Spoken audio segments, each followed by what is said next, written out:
ఏం పేరు బ్రదర్?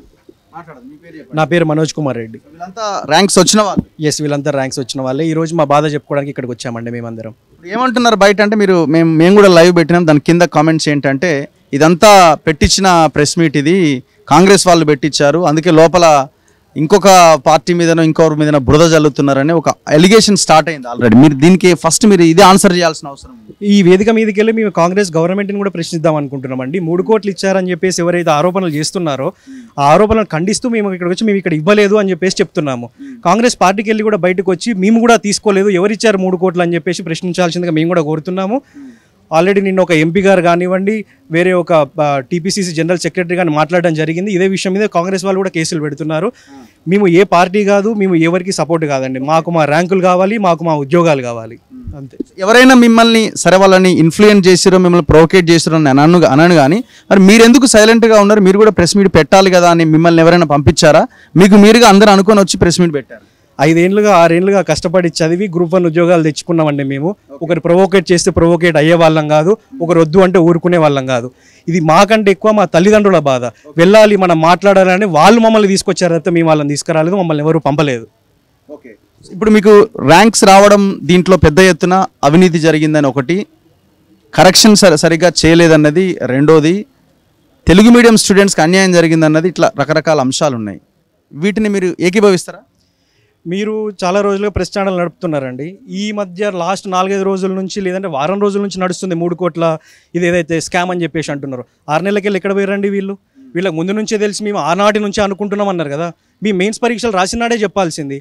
ఎప్పుడైతే సింగిల్ జడ్జి బెంచ్ ఈ జిఆర్ఎల్ని ఎసైడ్ పెట్టాలి, పక్కకు పెట్టాలి అన్నప్పుడు మాట్లాడతారు ఏందండి 3 కోట్ల అంశము? అంతకుముందు నిద్రపోయారా మీరందరూ?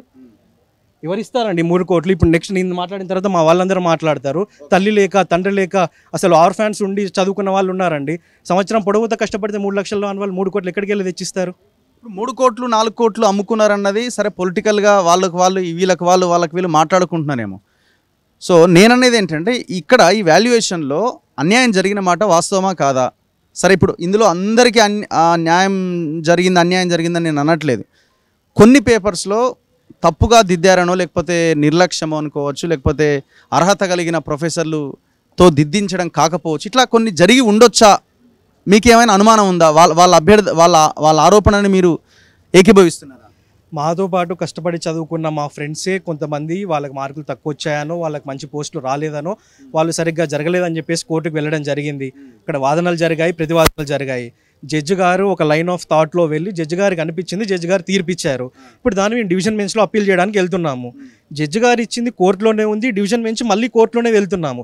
ఈ బయటకు వచ్చి వాళ్ళు మమ్మల్ని అనడము, మేము వాళ్ళని అనడం ఎందుకండి? ఇదంతా మా మెయిన్ క్వశ్చన్ ఇది. కోర్టులో వెళ్ళాము, ఒక తీర్పు వచ్చింది, దానికి మళ్ళీ కోర్టుకు వెళ్తున్నాం, అక్కడ ఇంకో తీర్పు వస్తుంది. మాకు రావచ్చు, మీకు రావచ్చు, మాకు రావాలని మేము కోరుకుంటున్నాము. ఈ బయట ఈ వివాదం ఎందుకండి? మీరు అమ్ముకున్నారని, వాళ్ళు అమ్ముకున్నారని. ఇప్పుడు నేను కాంగ్రెస్ గవర్నమెంట్ అయినా ప్రశ్నిస్తాను, బీఆర్ఎస్ వాళ్ళనైనా అడుగుతానండి.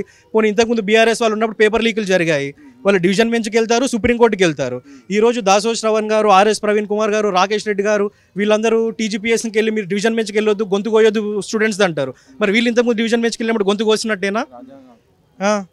మేము ఏమన్నా రాజ్యాంగానికి వ్యతిరేకంగా వెళ్తున్నావా అండి? ఇప్పుడు ర్యాంక్ వచ్చిన వాళ్ళందరికీ తప్పుడు ర్యాంకులు వచ్చినాయి అనడం కూడా కరెక్ట్ కాదు, నేను ఒప్పుకుంటే. ఎందుకంటే కష్టపడి చదివిన వాళ్ళు కూడా ఉంటారు. సరే, ఎక్కడైనా తప్పు జరిగితే జరిగింది కాబట్టి కోర్టు ఆ రకంగా భావించి సింగిల్ బెంచ్ ఇచ్చిందేమని కూడా అనుకోవచ్చు, చెప్పలేం. సో మీరు అంటున్నది రైట్ పాయింట్. డివిజన్ బెంచ్కి మేము వెళ్తాం, అవసరమైతే సుప్రీంకోర్టుకి వెళ్తాం, అది ఆ రైట్ మీకు ఉన్నది. మీ రైట్ని ఎవరు కాదనడానికి వీల్లేదు. సో పై కోర్టుకు వెళ్ళడానికి మీరు రెడీగా ఉన్నారు? 100% ఉన్నామండి. మాకేం భయము? మేము ఏమైనా తప్పు చేసామా? తప్పు చేసిన వాళ్ళు భయపడతారు, మాకేం భయము? నేనున్నానండి, కొనుక్కున్నానని చెప్పేసి అంటున్నారు. కొనుక్కుంటే గ్రూప్ 1 కొనుక్కోని, గ్రూప్ 2 ఎందుకు కొనుక్కున్నా, గ్రూప్ 3 ఎందుకు కొనుక్కున్నా? నాలాగా ఇక్కడ ఉన్న వాళ్ళలో 50 మందిని చూపిస్తాను మీకు. డిఎల్ ఉన్నారు, టీచర్లు ఉన్నారు, ఎస్ఐలు ఉన్నారు, గ్రూప్ 2, గ్రూప్ 3, గ్రూప్ 4 జాబులు చేసే వాళ్ళు ఉన్నారు. 1, 2 కొనుక్కుంటారండి, 4 కొనుక్కుంటారా? బుద్ధుడిని మాట్లాడుతున్నారా? 3 కోట్లు పెట్టి కొన్నారనే వాళ్ళు. మీరు ఇంగ్లీష్లో రాశారా, తెలుగులో రాశారా? నేను ఇంగ్లీష్లో రాశానండి. నేను ఒకటి చిన్నది మీకు ఇక్కడ చెప్దాం అనుకుంటున్నానండి. తెలుగు మీడియంలో రాసిన నా ఫ్రెండ్స్ 4 చూపిస్తాను, 50 కోట్ల కంటే తక్కువ లేరు. వాళ్ళు ఆల్రెడీ మంచి గవర్నమెంట్ ఉద్యోగాలలో ఉన్నారు. ఇంగ్లీష్ మీడియంలో రాసిన వాళ్ళని మీకు ఇక్కడే 30 మంది చూపిస్తాను. పేద మధ్యతరగతి కుటుంబాలకు వెళ్ళి వచ్చి రోజు గడవని పరిస్థితి ఉంది. గవర్నమెంట్ స్కూళ్ళల్లోనే ఇంగ్లీష్ పెడుతుంటే ఇది ఏదైతే రాజకీయ నాయకులు క్రియేట్ చేసినా ఇదంతా ఇది ఒక ఫిక్స్డ్ అట్లా చేశారనిపిస్తుంది అండి. తెలుగు మీడియం అనగానే వాళ్ళు తక్కువలాగా, ఇంగ్లీష్ మీడియం అనగానే వాళ్ళకి ఏదో డబ్బులు ఉన్నట్టు. ఏం పేదవాళ్ళు ఇంగ్లీష్ మీడియంలో చదువుకోలేదా? చాలామంది పేదవాళ్ళు ఎస్సీ, ఎస్టీ, బీసీ వాళ్ళకి వెళ్ళి వచ్చి చదువుకొని ఇంగ్లీష్ మీడియం రాసి కొట్టారండి. ఏం తప్ప ఇంగ్లీష్ మీడియంలో కొడితే? ఇంకోటి టీజీపీఎస్సీని యూపీఎస్సీతో కంపేర్ చేయాలంటారు. కంపేర్ చేయండి టీజీపీఎస్సీని యూపీఎస్సీ తోటి. యూపీఎస్సీలో హిందీ మీడియం వాళ్ళు 4-5% ఉంటారు. చాలా మంది చాలా రాష్ట్రాలు హిందీ మాట్లాడతారు, కానీ రావడం 4-5% వస్తారు. అదేదో టీజీపీఎస్సీ దగ్గరకు వచ్చారు ఇంకా మనం 10% వచ్చినాము.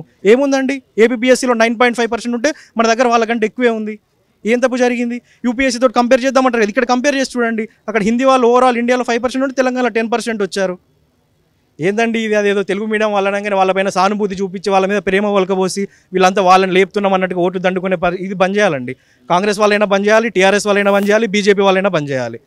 నేను ఓవరాల్గా చెప్పదలుచుకుంది ఏంటంటే, కోర్టుకి వెళ్ళారు, కోర్టులో ఒక జడ్జిమెంట్ వచ్చింది, దాని మీద మేము డివిజన్ పెంచిపోతున్నాం, మా పని మేము చేసుకుంటున్నాము. అందులో మీరు వచ్చి కొన్నారు, మీరు అది చేశారు, ఇది చేశారు.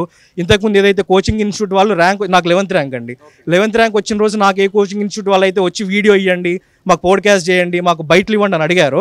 వాళ్ళే ఈ రోజు పోయి ప్రెస్ మీట్లో కూర్చొని వీనిగా ర్యాంక్ వచ్చింది. ఎవరా ఇన్స్టిట్యూషన్ పేరు చెప్తే? పేర్లు చెప్పదలుచుకోవట్లేదండి. చెప్పండి. ఏమో ఈ దాంట్లో వచ్చి మీరు నిలబడి మీ పక్కన నిలబడి అన్న వాళ్ళు కూడా ఉన్నారండి. నేను ఈ వేదిక ఇన్స్టిట్యూషన్ వాళ్ళు మీ పేరు వాడుకోవడానికి మిమ్మల్ని రమ్మన్నారు? 100% రమ్మన్నారండి.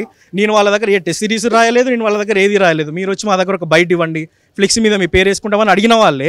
నిన్న మొన్న నేను చూస్తే బాధ అనిపిస్తుంది. పోయి వాళ్ళు అక్కడ కూర్చొని అరే ఇదంతా కరెక్టే కాదు, అసలు ఇదంతా ఎగ్జామే కాదు. టీజీపీ జడ్జి గారు చెప్పడం కూడా ఏం చెప్పారంటే, రీఎవాల్యుయేషన్ అనడానికి కారణం ఏంటంటే, ఎవాల్యుయేషన్లో మోడరేషన్ పద్ధతి దగ్గర కానీ తెలుగు మీడియం వాళ్ళ దగ్గర సరిగ్గా జరగలేదు ఏమో అని. ఇప్పుడు రీవాల్యుయేషన్ చేస్తే మీకు వచ్చే నష్టం కూడా ఏం లేదు కదా, దానికి మీరు ఎందుకు యాక్సెప్ట్ చేయట్లేదు అని అంటే? రీఎవాల్యుయేషన్ చేస్తే నాకు నష్టం రాకపోవచ్చు అండి, ఇతనికి నష్టం రాకపోవచ్చు. 523 మందిలో 523 మంది అలానే ఉంటారని మీరు గ్యారంటీ ఇస్తారా? పోనీ మీరే ఉన్నారు, ఒక క్వశ్చన్కి ఒక ప్రశ్న ఆల్రెడీ రాసిన పేపర్నే మళ్ళీ దిద్దామని అంటున్నారు కదా, కొత్తగా రాయమని అంటలేదు. సేమ్ వాళ్ళు దిద్దొచ్చు, దిద్దకపోవచ్చు, వేరే వాళ్ళ చేతికి పోవచ్చు. రీఎవాల్యుయేషన్ అనేది అసలు రీఎవాల్యుయేషన్ అనేది మేము అసలు జరపము అని టీజీపీఎస్సీ ముందు నుండే పెట్టింది కదా అండి నోటిఫికేషన్లో. అలాంటిది మళ్ళీ మళ్ళీ లీగల్ కాంప్లికేషన్స్. వేరే వాళ్ళు కొంతమంది లోపలికి వస్తారు, లోపలికి వచ్చిన వాళ్ళు బయటికి వెళ్తారు, పై వాళ్ళు కిందికి వస్తారు, కింది వాళ్ళు పైకి వెళ్తారు. మళ్ళీ కోర్టులో కేసులు మళ్ళీ ఇదే కదా అండి జరిగేది. తప్పులు ఏమన్నా జరిగి ఉంటే కరెక్ట్ అవుతాయి కదా, కరెక్ట్ అవుతాయి ఉంటే డివిజన్ బెంచ్లో కరెక్ట్ అవుతాయండి. పొలిటికల్ పార్టీలు మమ్మల్ని క్వశ్చన్లు అడుగుతున్నాం, మేము వాళ్ళనంటే కరెక్ట్ కావు, డివిజన్ బెంచ్లో కరెక్ట్ అవుతాయి. డివిజన్ బెంచ్లో కూడా కాకపోతే సుప్రీంకోర్టుకి వెళ్ళే అవకాశం మాకు రాజ్యాంగం కల్పించింది, మేము మొత్తం అక్కడ కల్పిస్తాయి. కొన్ని అక్కడికి వెళ్తే వాళ్ళ వైపే వస్తుందేమోనండి, అలాగైనా రానియండి. మేము అనేది ఏంటంటే, మీరు మా మీద ఆరోపణలు చేయకండి. మీరు ఈ ఏమన్నా దగ్గరలో ఎలక్షన్స్ ఉన్నాయని చూసుకుంటారు, ఏం చూసుకుంటారో ఆ పబ్బం గడిపే పరిస్థితి చేయకండి. ఇది 563 పోస్టులు ఇంటూ 3 కోట్లు 1689 లెక్కేసి కొంతమంది నిన్న మొన్న గద్వాళ్ళు అక్కడిక్కడ మీట్లు పెట్టి చెప్తున్న 1700 కోట్ల కుంభకోణం జరిగిందని చెప్పేసి. మీరు పేపర్ లీక్ చేసినప్పుడు ఎన్ని కోట్ల కుంభకోణం జరిగింది? 10,000 కోట్ల కుంభకోణం జరిగిందా? ఆ రోజు కేటీఆర్ గారు మాట్లాడతారు, ఇది ఒకే ఒక్క వ్యక్తి తప్పు, వ్యక్తి లీక్ చేసిండు, ఇది టీజీపీఎస్సీకి సంబంధం లేదు, ఇది ఎవరికి సంబంధం లేదు, ఇది వ్యక్తి తప్పు, ఇది గవర్నమెంట్ తప్పు కాదంటాడు.